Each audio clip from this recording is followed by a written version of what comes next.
Hello student, welcome back. बच्चों, Coulomb's law in vector form जो है बोर्ड के लिए वेरी इंपॉर्टेंट है। चलो इसको हम लोग सबसे आसान भाषा में समझते हैं कि जैसे मान लो एक चार्ज Q1 है और ये चार्ज Q2 है। तो चार्ज Q1 क्या करेगा, चार्ज Q2 पे फोर्स अप्लाई करेगा एंड सिमिलरली चार्ज Q2 जो है Q1 पे फोर्स अप्लाई करेगा। तो अगर मान लो ये चार्ज Q2 का पोजीशन वेक्टर को हम लोग R21 से डिनोट कर रहे हैं और मान लो सिंपली R से, तो क्या होगा इसका पोजीशन वेक्टर जो R21 होगा। इसी तरह से अगर मान लो इसके पोजीशन वेक्टर हम लोग Q1 का लिखना चाहेंगे तो नेगेटिव आ जाएगा। तो अगर दोनों चार्ज के ऊपर फोर्स की बात करें, दोनों का मैग्नीट्यूड सेम होगा और डायरेक्शन अपोजिट है।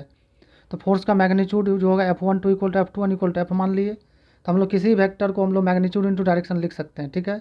तो यहाँ जो फोर्स है electric force on charge Q2 by Q1, तो ये फोर्स का मैग्नीट्यूड इंटू डायरेक्शन।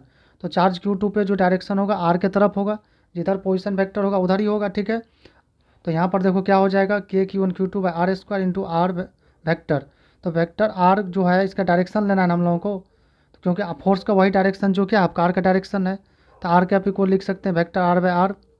तो यहाँ पर KQ1 Q2 by R cube हो जाएगा, क्योंकि लिख R इंटू क्या है R स्क्वायर, तो R क्यूब हो जाएगा। और इसी तरह से अगर मान लो Q1 पर लिखना है तो क्या होगा, अपोजिट डायरेक्शन में हो जाएगा। इसी तरह से और भी कॉन्सेप्ट को हम लोग डिस्कशन करेंगे।